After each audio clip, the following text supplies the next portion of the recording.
Welcome to Lessons from the Sidelines. I'm Tom Crean, and this is part of the Harbaugh Coaching Academy. And it is an absolute honor to have our guest today. He is, without question, one of the smartest people that I know that I've ever been around, even if I didn't know him personally. When I see him on television or see what he has done in his career, I would think that. But because I do know him, I absolutely know that this is true. One of the most well-rounded, thoughtful and thought-provoking people that was in the NBA and is now doing an incredible job on television, especially over these years now with ESPN, where I guess you would call him I just call him a basketball analyst, because I think there's so many different things that he can hit. He got his job maybe because of what he knew about the front office and all the way he could explain the caps and the apron taxes and all those different things. But he's so much more than that. So it's a great, great honor today to have Bobby Marks with us. Bobby, welcome to Lessons from the Sideline. Thanks, Coach. That is some intro. I would say the smartest part. I always tease people. My mom would probably disagree with you, and she teased me when I graduated from now it's Marist University, and she said to me, she would call me Robert. She goes, Robert, the world is made up of C students, right? And I said, yeah, I'm one of them there. So I think it's about like finding something you really love, right? And then you can really kind of pour in and learn about the process. This is year 31 for me, as far as from a team standpoint. 20 years with the Nets, and then 10 or 11 years in the media world. How many years with ESPN right now? We're looking at 9 or 8? Yeah. So our first year was July of 2017. I remember it. I'm like, it's funny with dates. I know dates, and I know that is because that's when Paul George got traded from the Pacers to Oklahoma City. And Woj and I had started, our first day was July 1st. Woj had the trade like June 30th, but we had like a gag order. Like we couldn't break any news. So we basically had to sit on it until we got to midnight on July 1st. But yeah, since, 9 years with ESPN here. Now, and it's been fantastic, watching this whole thing. Speaking of Marist, I think I was there the last day it was Marist College, because I had a game against, and maybe I may be off by a day, but they had a game against Siena. I was doing it for ESPN2, and they were becoming Marist University. And the president sent me some Marist University gear when I met him that night. Beautiful campus. It's I had beautiful. never been there before. It is beautiful. Yeah.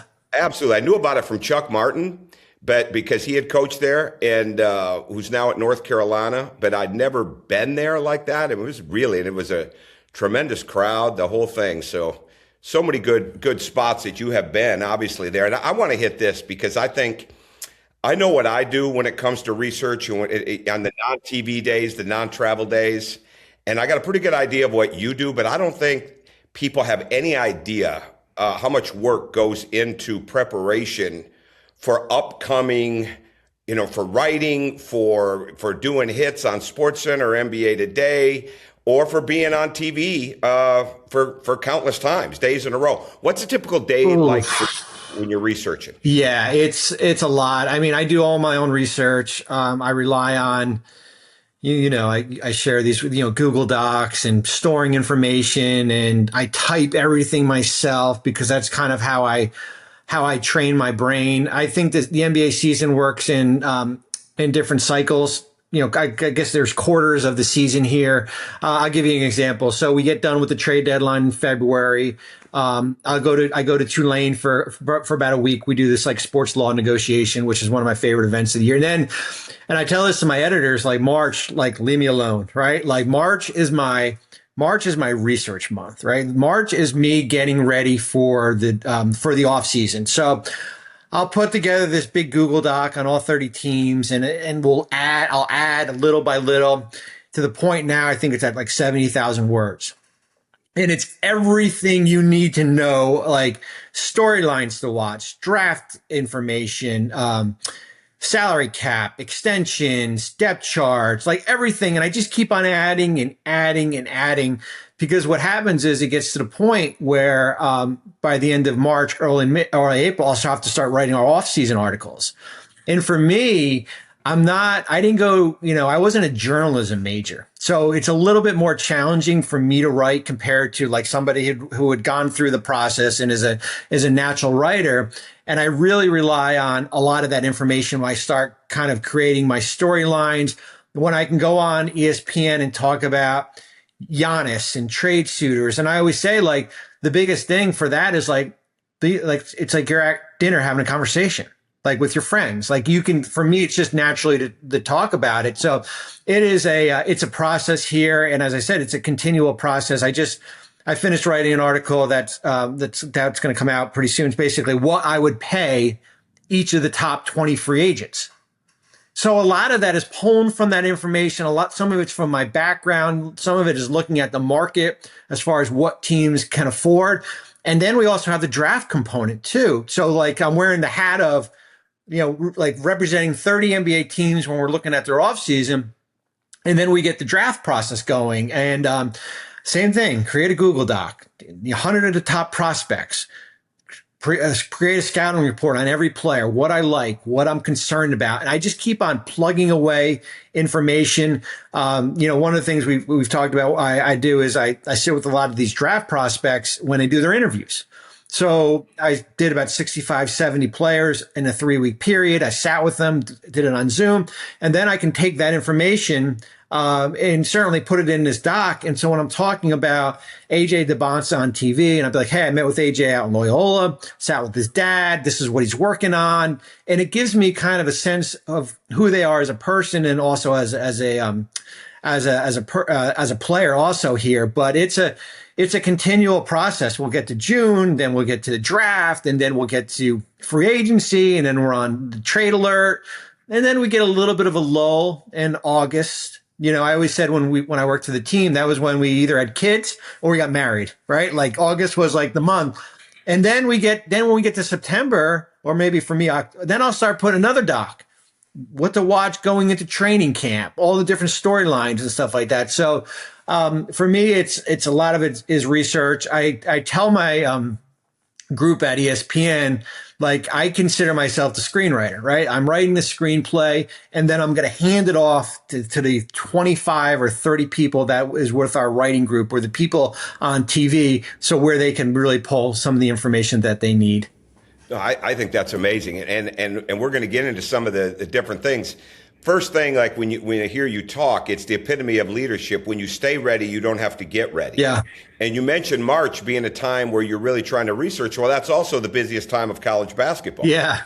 So when you're in a situation where you wear a lot of hats, and I learned about this year doing the pre and post game along with my college basketball responsibilities, but doing the pre and post game for the Bucks and the Timberwolves, and how deep diving I wanted to be prepared to do those games. Well, you're going three ways. You're going to the business of basketball. You're going to the play in NBA basketball. And at the same time, you're locked into college and European, right? Because those are all part of what's going on here. How do you manage the days, like let's say you're in New York or especially LA when you're traveling, or you're in Bristol? How do you manage those days with what you have to do on screen, with what you're trying to do to prepare?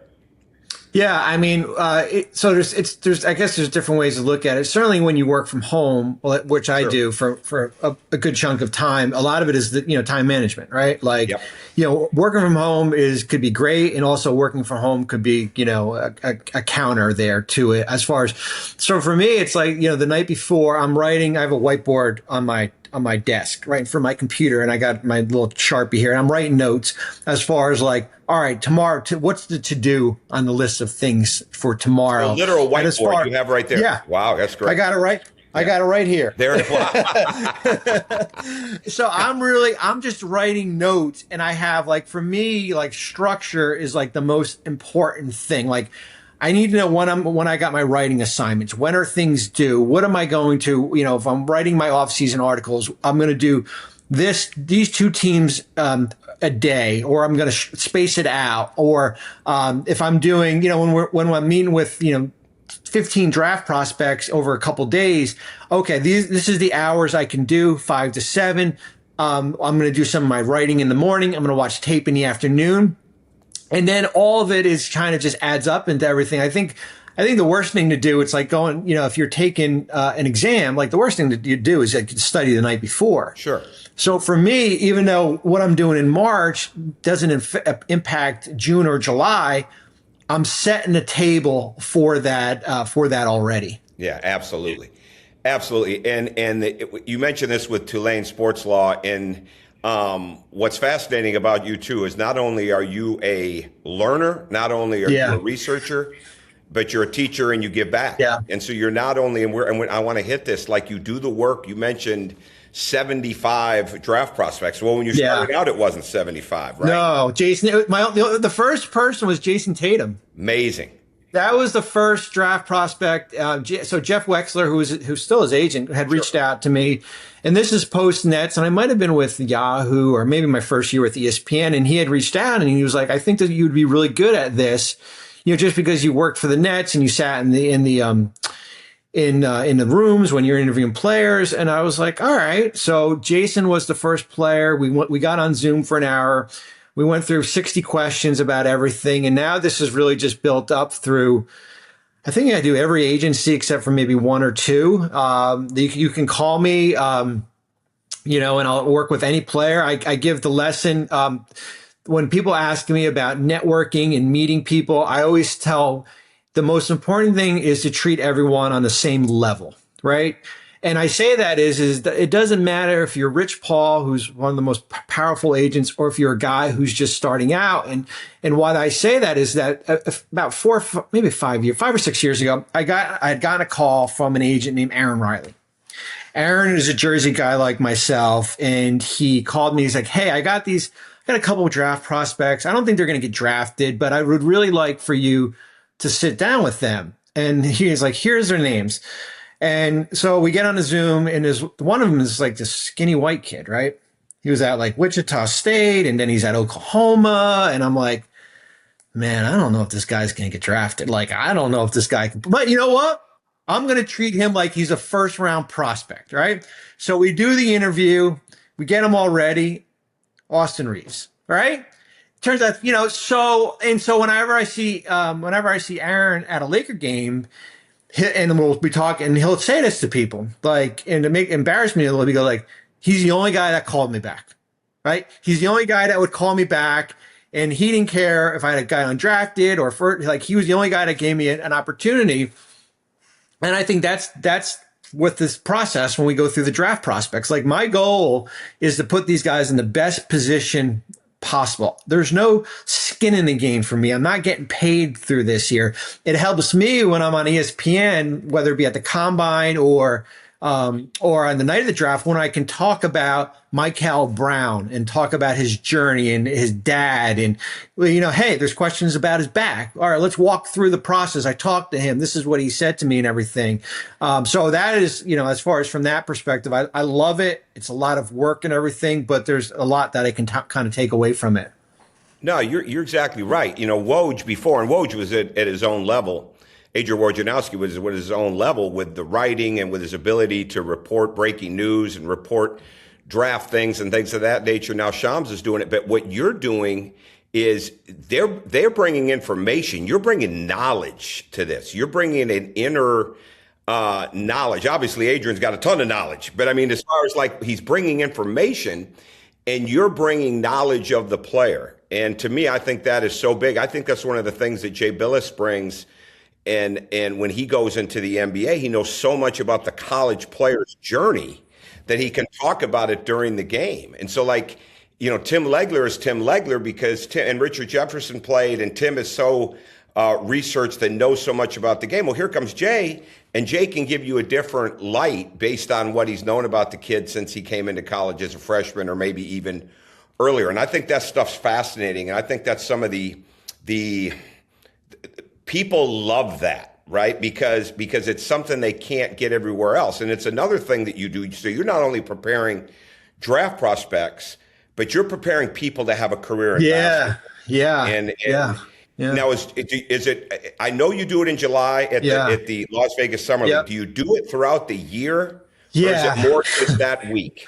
It's a 12-month process. Okay, good. I'm glad Well, I it's a asked. little bit, it's a little, so funny. So about 3 years ago, Warren Legary, who was the founder of Summer League, had reached out to me. I literally remember when he called. Woj and I were sitting in, it was during free agency. We were sitting in the NFL studios in Bristol, Connecticut. And Warren had called and he's like, hey, there's this opportunity. We have this sports business classroom in Las Vegas for a week.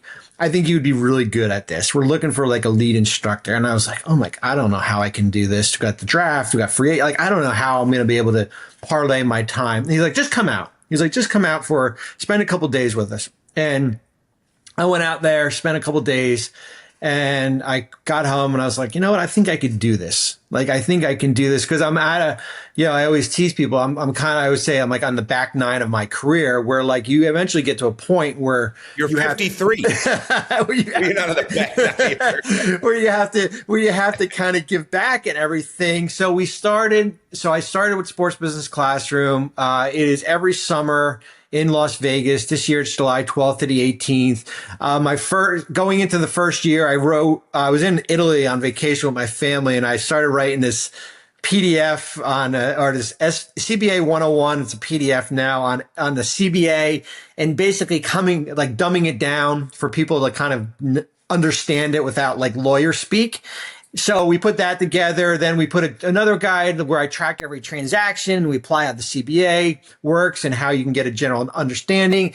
And then we built out these programming for the week in Las Vegas. We've had 140 students 2 years in a row. We did one in Los Angeles this past year. Salary cap, scouting, video analytics, agent negotiations, media broadcast, different majors. And we bring out people.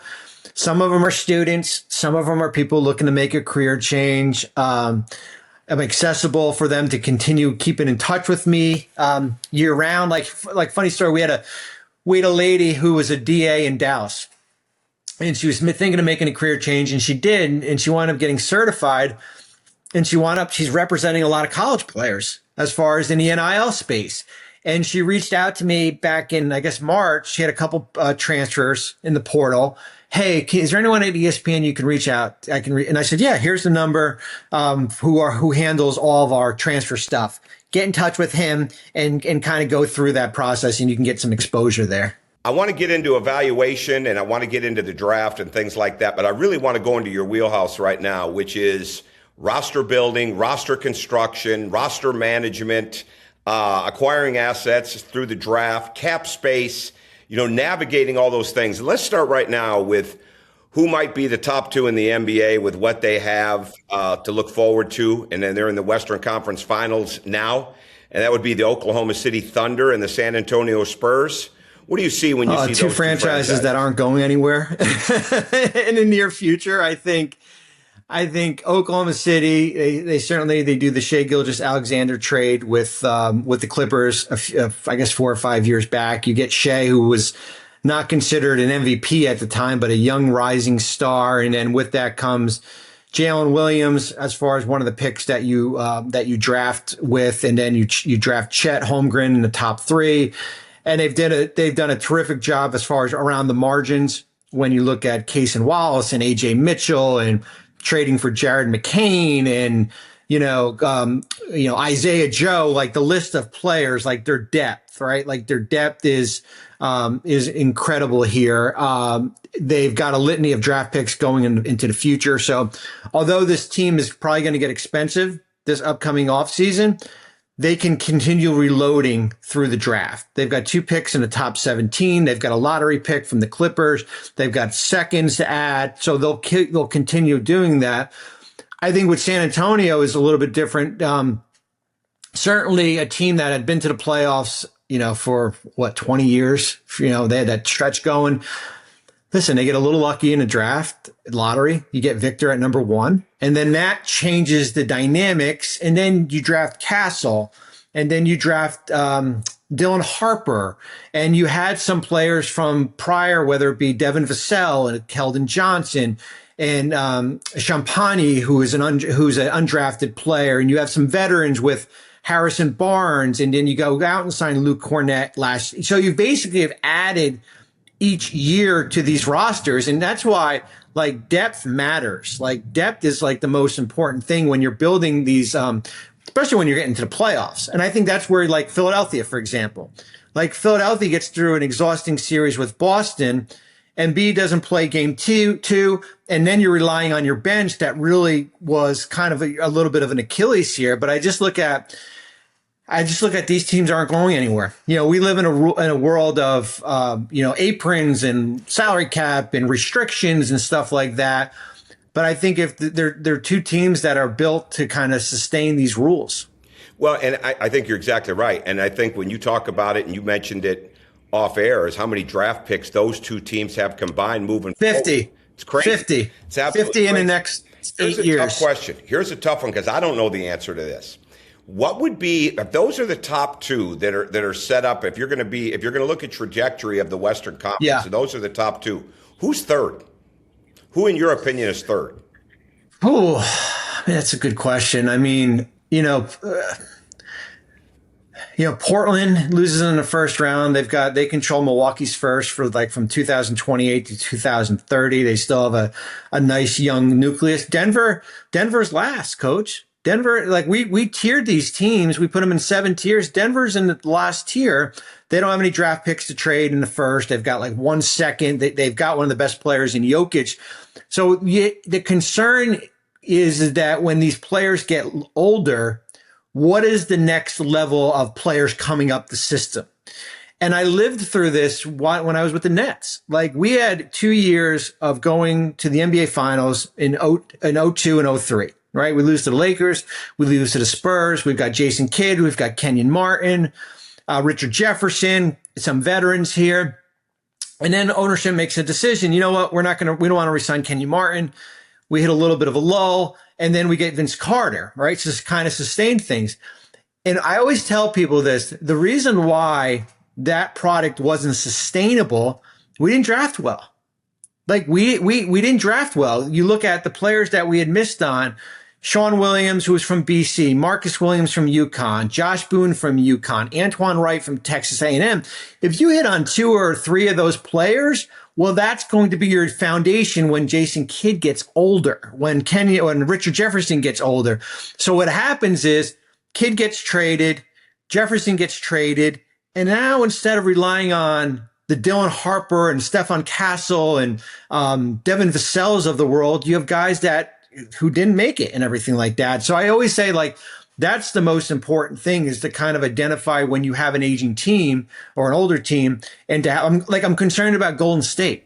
Like Golden State, I'm concerned about, like, what does post Curry life look like there as far as where that roster is? And why have that's a great question. Why have they struggled? Because the Kuminga one could still go down as a huge Wiseman. Yeah, Wiseman and the Anthony Edwards ball draft. No, why have they, and maybe this is a broader question, like when you mentioned the players from the Nets in that period of time, and when you look at the players in Golden State that more have not really developed or been hit on the way that you really would have thought they would be, and you can say, well, they're picking late, well, Wiseman was the second pick in the draft, right?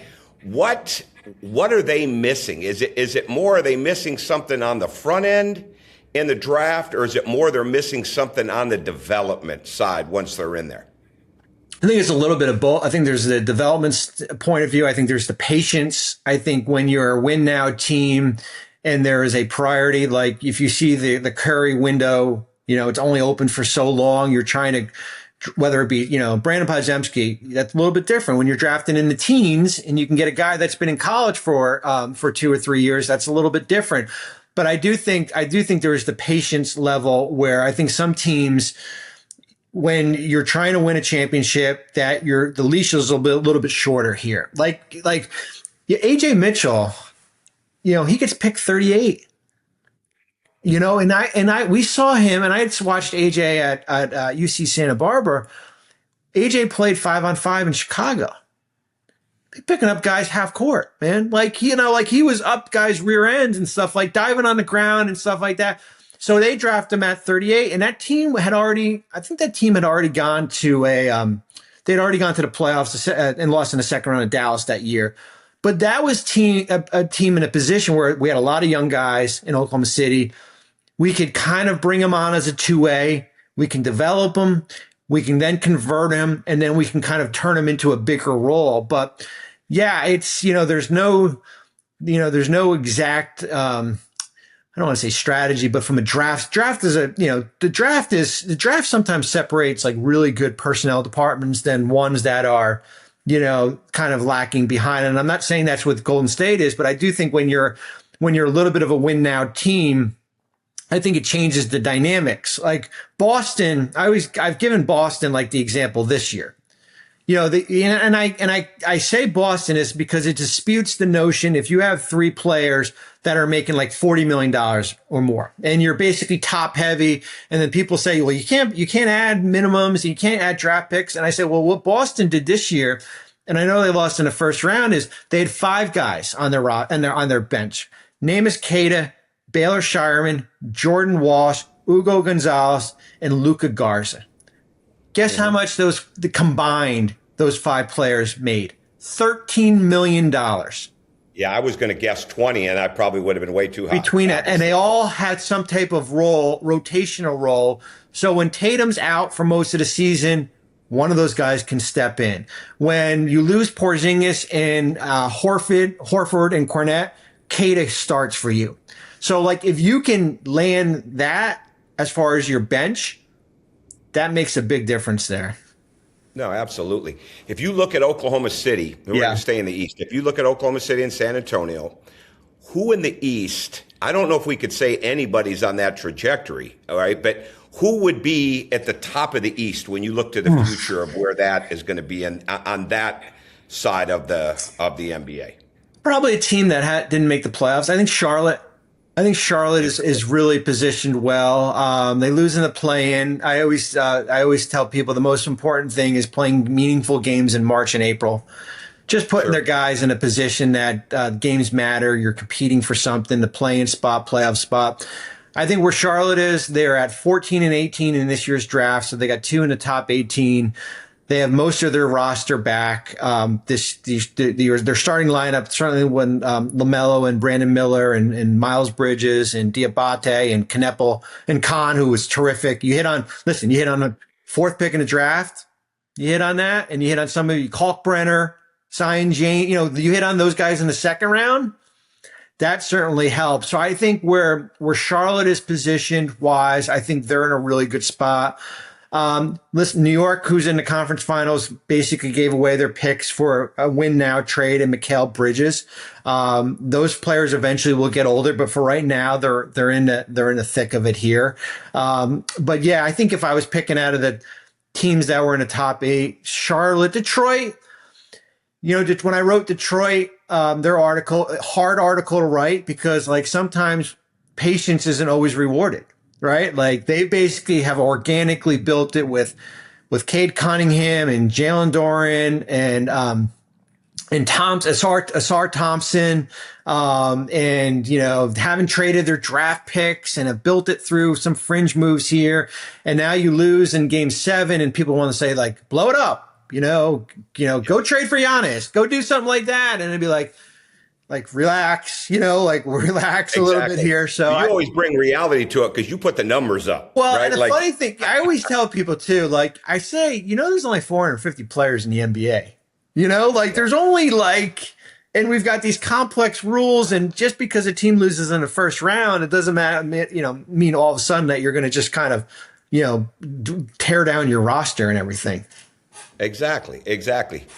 Putting your evaluation hat on for this, okay? And you can combine it with how you did it in the NBA or how you turn on the film or go to a game now. What are the let's take positions out of it. Obviously, I know bigs are different and point guards are different, but let's go to what are the most important non-obvious things that you are looking at. Might be obvious to you, might be obvious to me, but they're not obvious maybe to the people that are listening that you are looking at that are really, really important to you in an evaluation phase of are they going to make it? body language, interaction with their head coach. What happens when you get taken out of a game? You go to the corner. You go to the corner. You walk in front of the scorer's table and slap your coach's hand, right? Interaction with the team. Point guard throws a bad pass. How do you interaction? One of the questions I ask draft prospects, you're down 16-4, 13 minutes left. Coach says to you, you run the huddle. What do you tell them? What do you tell your team and everything like that? I want to see how would you handle if you were the coach? I go back to my days in New Jersey. One of the things, like when I went and watched players, I would never want to know. I never read a scouting report on that player before I went and watched him, because I wanted to basically create. I didn't want to look at where he was in a mock or where we had him ranked. I wanted to go and see who this player was and basically have my own interpretation of that. And this is how I learned that. In 1996, okay, I'm going to really go back, rewind the 30 years ago. Back then we had like Street and Smith and, like magazines and stuff like that's how we read about players. Oh, yeah. And Basketball Digest. Oh, all that. The Zondervan Basketball Handbook. Oh, yeah. Yeah, we didn't have Synergy and all these, ESPN wasn't showing highlights of high school players and all that.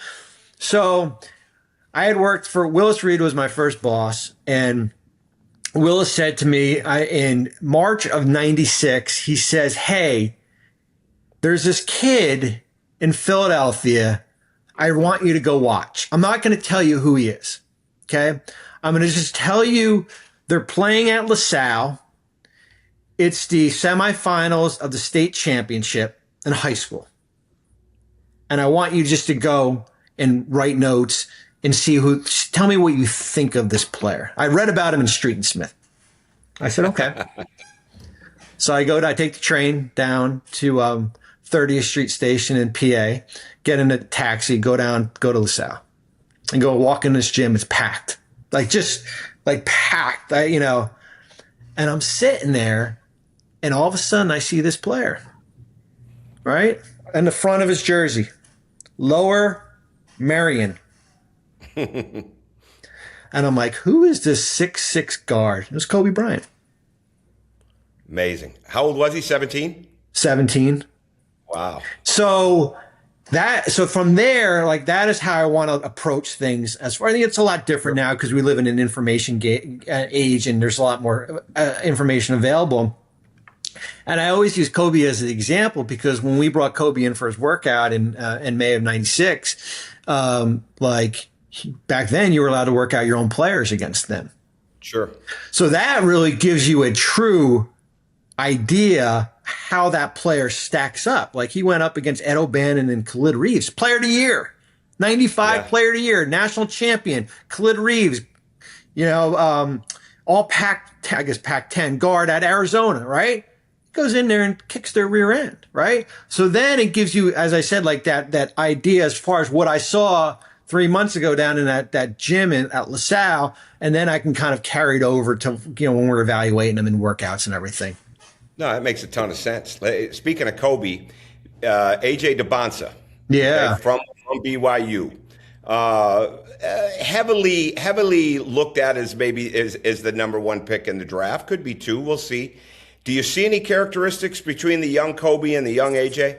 Work ethic, a little different. Really? Certainly, I think, dad has Joe Bryant had certainly a heavy influence with Kobe, back, in high school. AJ's dad, Ace, is heavily involved and certainly in a good way. I think his work ethic, I went out and saw him. I got to know AJ a year ago. AJ came and spoke to our class at Sports Business Classroom. And really, and the big thing with him, which I respect, is the education aspect of it.